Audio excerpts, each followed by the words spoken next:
Welcome back everyone to this new video series, what's new in the SQL library for AB PLCs. This time we're going to focus on the SQL-Select, which it has quite a bit of features has been added and capacity for handling higher data volume and so forth. So with no further delays, let's start. Alright, so what I have here is the SQL-Select L, so from version L. And the first thing I want to touch on is how can you size up your add-on instruction to suit your need. So right now, just to show you here, in my case, I have 10 columns,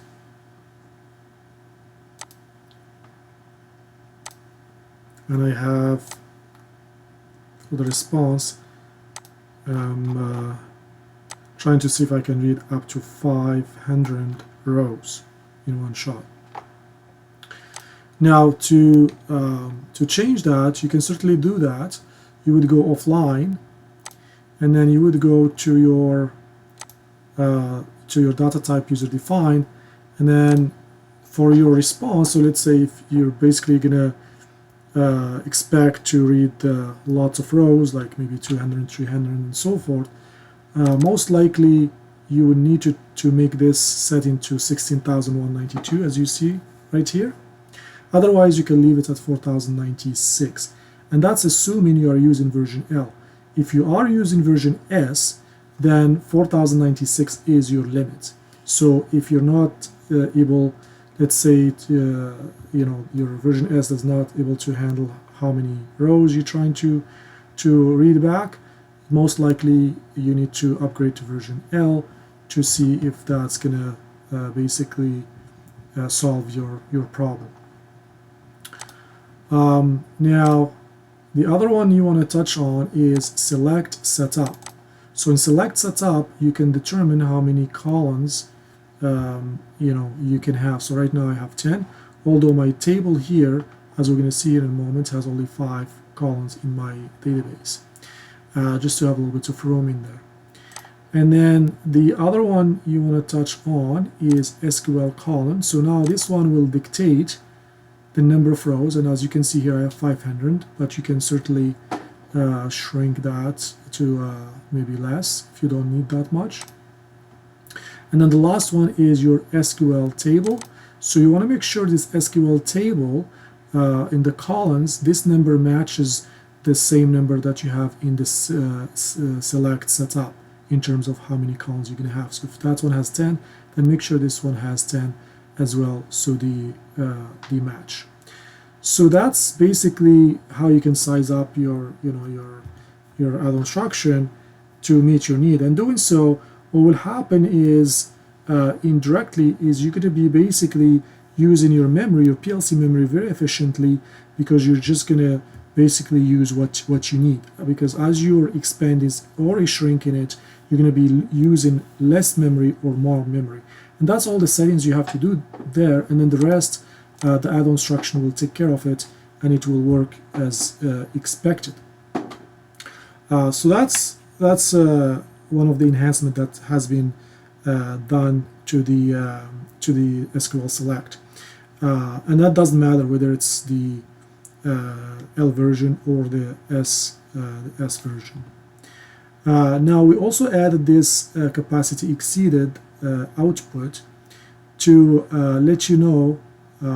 Sorry, I was in the wrong tab in there. We also added this capacity exceeded to let you know that if you put certain configuration in those data types, and maybe the add-on instruction is not able to handle what you're trying to do, then this capacity exceeded will turn on to let you know, and then you can adjust your settings to be able to execute your query. There are also more features that has been added, which we are going to demonstrate as we go. So on the other side here on my database, I have this table here. It got 5 columns, and it has right now 1850 rows. So what I'm going to try to do first is I'm going to try, like right now the way I set it up is I'm just going to try to see if I can read, as much as 500 without changing anything in here and see what will happen. So I've got the database set up. I got the table name, and I also got the names of my columns set up in here, as you can see in here. So we're gonna try to execute this, and we're gonna see what will happen. So I'm gonna just toggle this, and one thing I'm doing here is I'm just basically putting this copy here instruction just so I can have a clean table every time before I execute my query, so my response also gets a clean table. So let's do that, and as soon as I did that, as you can see here, it's telling me that the response is just too large. So obviously we can't read 1800 or 1850 rows with a table of 5 columns. That's just too much for this to handle.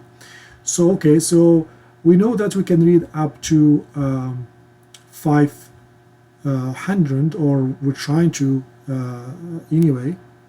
So we're gonna take a kind of step by step to see where is our limit.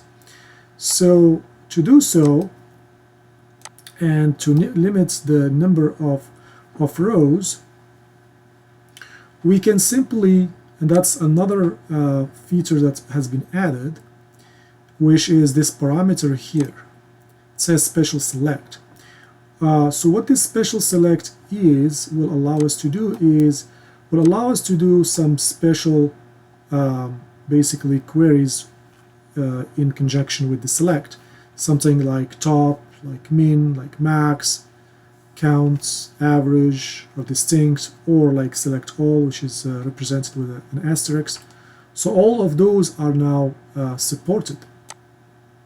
So what I can do here, I can certainly try to say I want the top 500, for example. So what I can do is I can say top 500 of all the asterisk here for all the columns, and I can try that. So I'm going to say OK, and then I'm going to retoggle this, and then reset this one, and then try this again. Okay, so once we did that, we can see that the transaction has been executed, and if we go here to our other instruction to look at our response, we can certainly see that here we have 500 rows back, and we have 5 columns, and the bytes that we got back is 16,141. So we're certainly very, very close to our limit, which is 16,192. So I don't think we can read more than 500, because even adding one row, it might require way more than just like 50 bytes that we have left in here. So right there we know that this is our limit in this configuration, and we were able to read up to 500 rows in our setting in here. So here's our ID, and if we go to our rows in here, you can see we have 161, and we can find values all the way to 499, and we got 650, which is basically somewhere in here, yeah, right there, to give us that 500. So that's one way to read the 500. We can also do it in another way, So we can certainly, the other way we can do it is we can get rid, for example, of that special select, and this time we're going to limit it by using the where condition.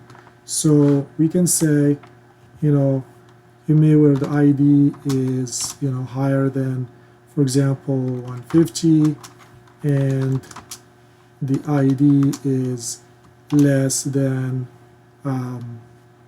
600, for example. So if we do that, that's also going to allow us to limit how many rows we're going to get.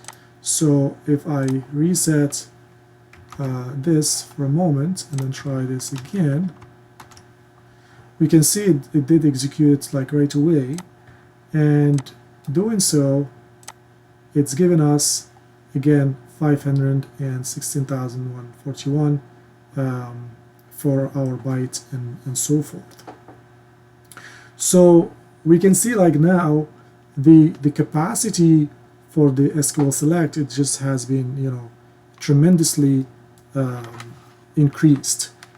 Especially, like I said, for version L. Now, if we are using version S, for example, with the same configuration, same table, we may be able to read up to around 100 rows with five columns. Now, you need to keep in mind that if you add in more columns, then you're going to get less rows. So if you want more columns, you're going to sacrifice some rows to be able to read in one shot. Now, another thing to also keep in mind is in this special select, which is really cool. So let's say, for example, we have here for example, the voltage, and we just want to know like what is the max in this column. And I'm just gonna put here for example, I'm gonna try to put some value in here. So I'm just gonna go to my table here. All right, and I'm just gonna put in this one, for example, 2000. All right, and so doing so, I'm gonna execute here. Okay, so we got 2000 here. So I want to know what is the maximum on this column. So you can simply come here to the special select parameter, and then what you want to do is you're going to say I want the max, and then you're going to specify voltage as the column, and that's pretty much it. You hit apply, and now we're going to re-execute this. And also, because we have this where, we can even, kind of limit it to say, I want the max within this, basically, rows when we have the where. So it's a combination of the select and the max, and also this condition of the where. Or if we don't want to do that, we can simply remove the where, and it is going to do for all the values in that particular column. So let's try to execute that, and we'll see what we are going to get. So if I say, so you can see it has been executed, and now if I do that, so now if I go and have a look at my response here, we can see that we have only one column and one row. So if I look at my very first column here and the row, we will see that indeed the value here, it came in as 2000, which is your max of this voltage. You can, with the same approach, you can do the average, you can do the count and distinct and so forth. So that's another really cool feature that has been added that make this SQL-Select even more powerful and more flexible of what you can do, with it in your queries and so forth. All right, another feature I want to touch on is this. So let me go back to my original. So I'm just going to say here, I'm just going to remove that. And maybe here I'm going to say, just give me like maybe 400. Okay, so we have less rows. And I'm going to reset this and then try to toggle this bit again. Okay, so we have this executed, and notice the speed, it's almost instantaneous. So we go to the table.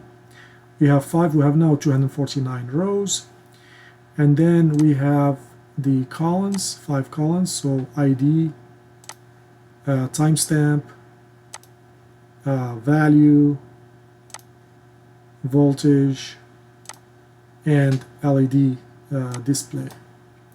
Now the first thing I want to touch up on here, if somebody goes and change the name of the columns, for example, so if I go into the design,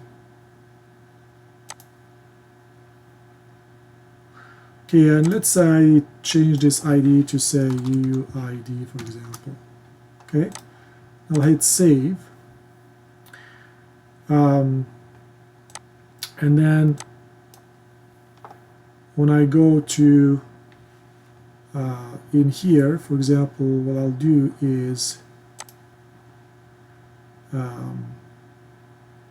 in my special select, I'm just going to say, give me the top 100 rows for all the columns. Okay, and when you do that,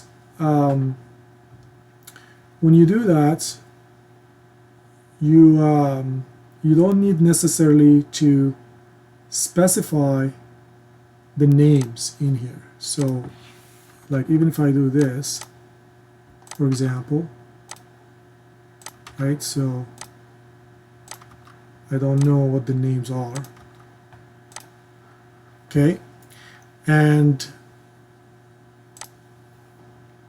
trigger that back in.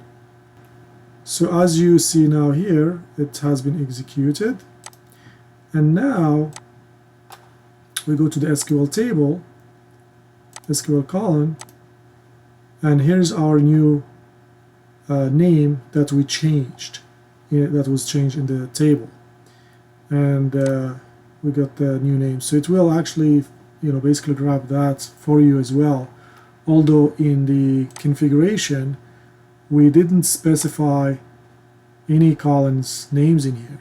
It will find them for you and put them in there. So that's one cool features in there. The other thing that's has been added in here, as you may notice, versus the previous versions, is the string type.